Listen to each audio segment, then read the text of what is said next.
उनको फिर गुरु मिलता है, फिर नाम मिलता है, फिर संत उससे नाम की कमाई करवा के जब तक उसका कल्याण नहीं कर देते तब तक उनको इसी प्रकार से जीवन मिलता रहता। लेकिन बात आके रुकती है, करनी ही पड़ेगी, जन्म कितने ही हो।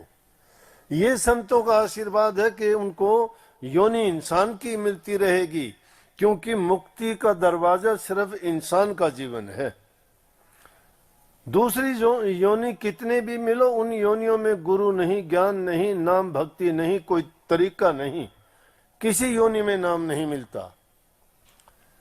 लेकिन वो लोग मूर्ख हैं जिनको हर प्रकार से सुलभ है, इंसान का चोला मिले हर, फिर भी वो अगर पशुओं की तरह से, राक्षसों की तरह से जीवन बिताते हैं, एक दूसरे के प्रति बुरी भावना रखते हैं, बुरी चीजों को त्यागना नहीं चाहते। अरे इंसान तो बहुत पवित्र है, प्रभु के बाद में इंसान को दूसरा दर्जा मिला हुआ, इसके समान और कोई जीव नहीं है। तो मैंने उनको कहा कि आपको जीवों को नामदान की दीक्षा देनी चाहिए, क्योंकि एक संत से दुनिया का कल्याण नहीं होगा, अनेकों संत आएंगे, नाम भी अलग अलग होंगे, हर जगह वातावरण एक जैसा नहीं है।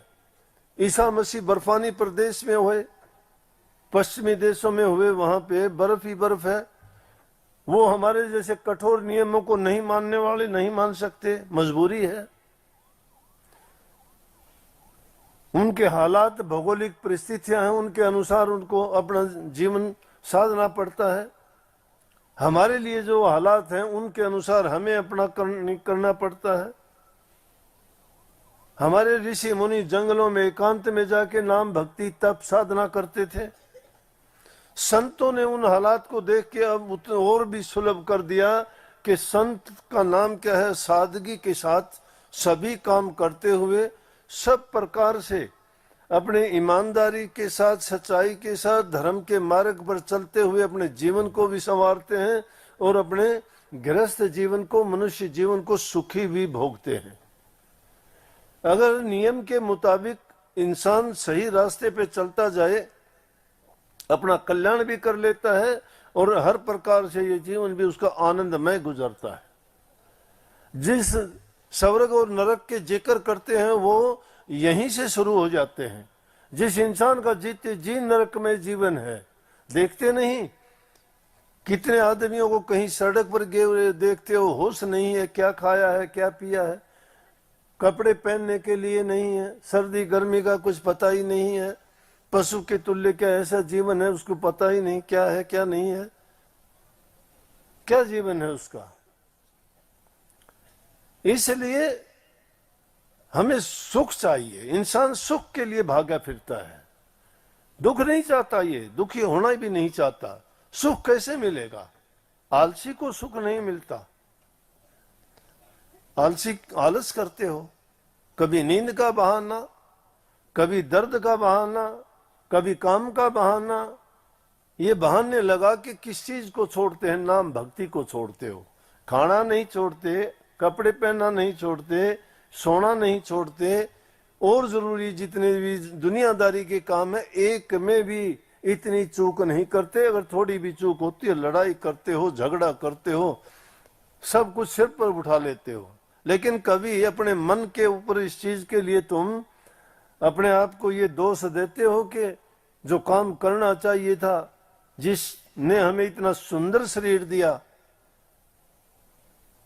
सब काम करने के योग्य बनाया, और उसी प्रभु का नाम लेने में हमें इतनी तकलीफ होती है जिससे हमारे सारे काज संवरते हैं, परंतु जब तक सुखी रहते हो तब तक ये काम है। दुख तो आएगा तो अगर कर रहते हो तो भी ये आवाज तो जरूर निकल जाएगी, चाहे नाम नहीं, गुरु नहीं, पीर नहीं, कुछ नहीं जानते, तब भी आ भरोगे तो ये कहे राम, मर गया राम, फिर यह याद आता है। मानते हो, जानते हो, फिर उस ओट को, उस सहारे को क्यों याद करते हो आप? इसका मतलब वो सहारा है, तो अंदर से वो आवाज आई, किसी ने नहीं कही तू राम को याद कर ले, पीड़ा है तो ना। दर्द जब होता है पीड़ा में याद करता है। और संतों ने तो उससे भी सुधरा हुआ रास्ता दिखा दिया कि तुम उस नाम की ओट लेके, उस नाम का नित्य प्रति जो इन्होंने बात कही कितने के अगर उनके एग्जाम्पल तो दिए जाएं तो बहुत लंबा चला जाएगा, लेकिन सत्संगों में बार बार सुनते भी रहते हो। परंतु मैं पहले वो बताऊं, जज साहब को मैंने तो उनको कहा, अब ये उनकी मर्जी है, वो क्या करेंगे क्या नहीं करेंगे। वो कहने लगे कि हाँ मैं सोचता तो यही था कि जब तक प्रेरणा नहीं होगी, तो मैंने कहा शायद आज का टाइम ये उचित समय है, मेरा और आपका मिलना भी यूं ही हुआ हो। तो हो सकता है कि जिन जीवों को उनके साथ में संबंध है वो शुरू कर दें। लेकिन अच्छी बात यह थी कि देखो कितना सच्चाई के साथ बयान किया कि भाई मैं अपने आप को इसे योग्य नहीं समझता। अरे कई तो ऐसे प्रेमी हैं हमारे जिनको नाम का खुद नहीं पता, 1 मिनट भजन में नहीं बैठते, वो भी गुरु बन के बैठ गए, वो भी नाम देने लगे। क्या नाम देते हैं पता नहीं मुझे, कैसा नाम है। चाहे तो ये बोलचाल के नाम जिन्होंने सुन लिए, गुरु से सुने थे, वो नाम उसको याद है, वो और को पकड़ा दिए, वो और को पकड़ा दिए कि ये नाम से जो ओंकार रारंग सोहम सतनाम राधा स्वामी सत साहिब, जो भी उनके मन में आया कह दिया कि ले ये हैं। अरे तूने खुद उनको खोल के देखा नहीं। भीखा साहब क्या कहते, भिखन भूखा को नहीं, सबका पल्ले लाल, गांठ खोल परख्या नहीं, रिया विद भय कंगाल। जब गांठ खोल के परख्या ही नहीं कि तुम्हारे पर्स में क्या है क्या नहीं है, पकड़ा दिया यूं का यूं, ये ले सोचते हैं कि इसमें धन ही होगा। लेकिन शक्ति इंसान के अंदर है, वो रूहानी शक्ति आपके अंदर है, और उस शक्ति को गुरु जगाता है।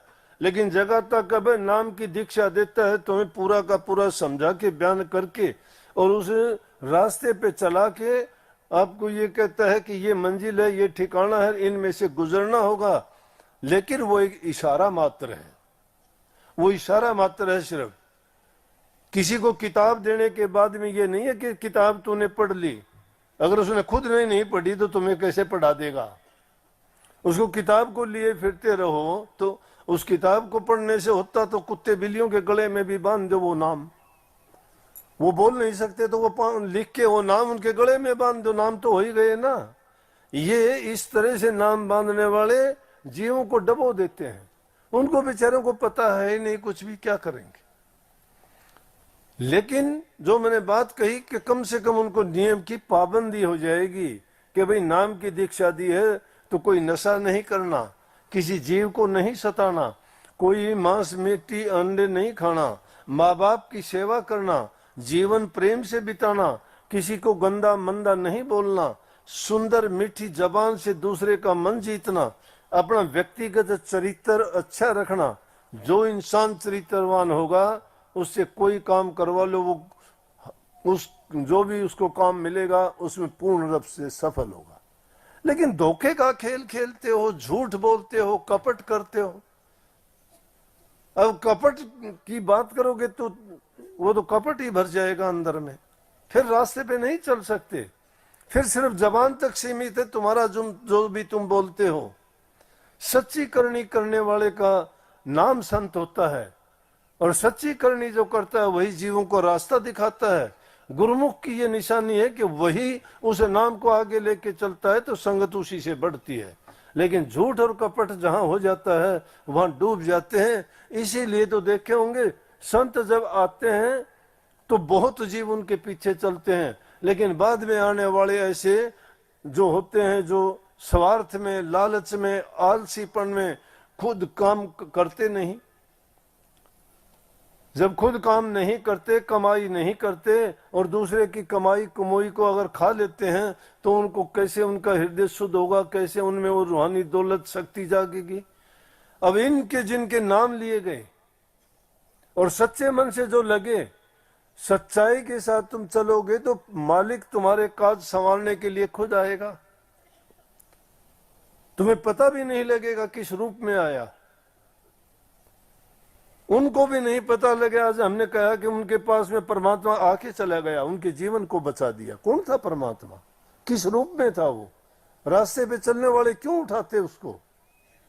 कौन सी ताकत थी, कौन सी शक्ति थी? कितनी बार आपके साथ ऐसी हरकतें होती हैं, जब कोई भी आपकी मदद करने वाला नहीं होता तो अचानक कोई आता है तुम्हारी मदद करके चला जाता है।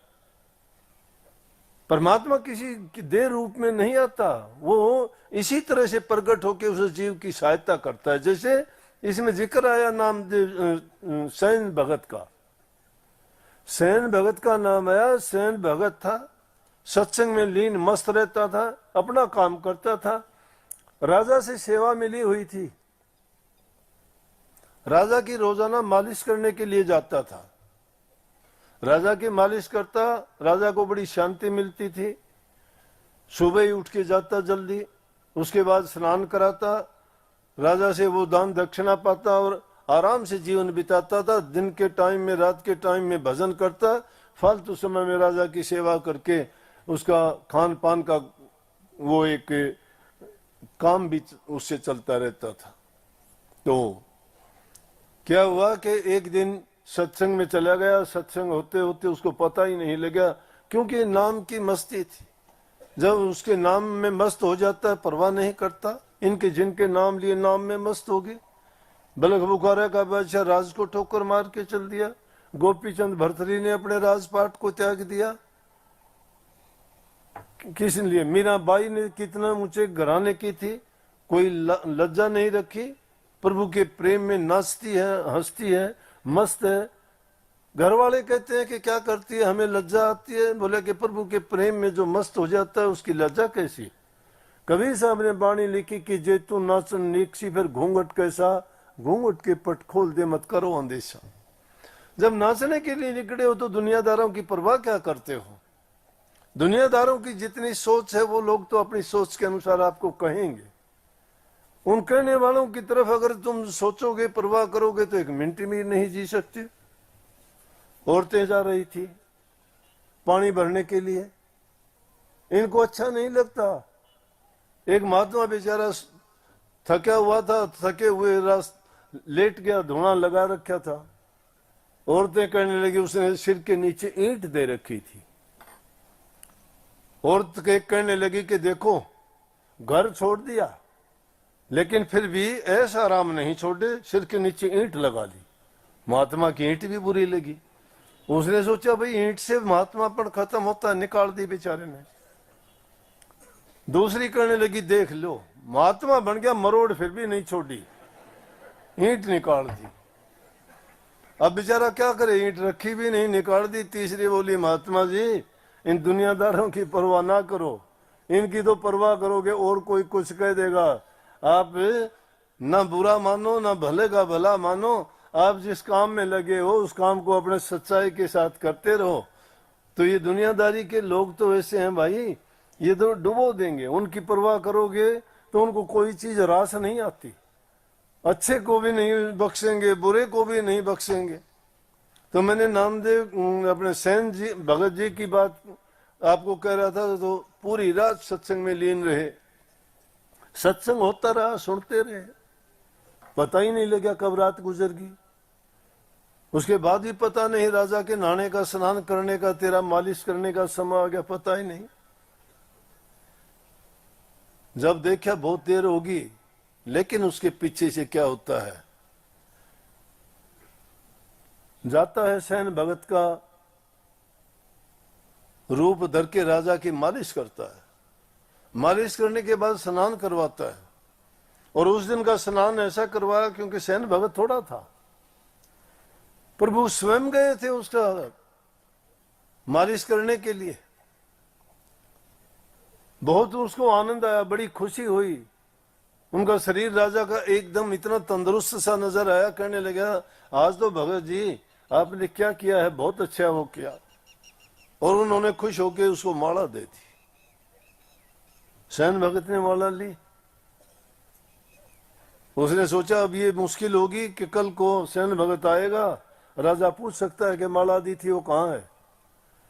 प्रभु वहां से गए हैं, जिस मस्ती में वो बैठा हुआ था जाके माला डाल दी उसके गले में सैन भगत के। सैन भगत को पता ही नहीं लगता।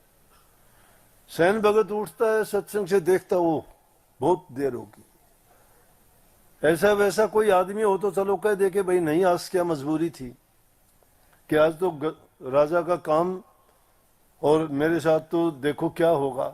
डरता डरता भागा हुआ गया, जाके राजा को बंदगी की, प्रणाम किया, राजा हंसा देख के, कहने लगे सेन भगत आज क्या बात है, दोबारा क्यों आए? और ये बात कही वो आश्चर्यचकित हो गया कि दोबारा? मैं तो आया ही मुश्किल से हूं, मेरे तो प्राण निकले जा रहे हैं कि सजा मिलेगी, देखो क्या सजा मिलेगी। बच सकता ही नहीं था, राजा से बच के कहां जाऊंगा, इसलिए हाजिर होना पड़ा। मन मन में सोचता है ये क्या बात है, राजा से हाथ जोड़ के कहने लगा प्रभु गलती हो गई। बोले अरे काहे की गलती, आज जो तूने मेरी मालिश की ऐसी तू पहले करता तो तेरे को तो बहुत इनाम देता मैं। और गले की तरफ देख के बोला कि याद है तेरे कोई माला पसंद आई नहीं है? बोला कौन सी? ने बोला मालिश करके तू गया जब इनाम में तुझे दी थी। सैन भगत देखता गले में माला भी है, हैरान हो गया। और जब उसको अपनी भक्ति की याद आती है कि प्रभु पता नहीं आप किस रूप में कहां प्रकट होके क्या कर जाते हो, मेरा रूप धर के मेरे कारण आपको इतना कष्ट हुआ, लानत है मुझे।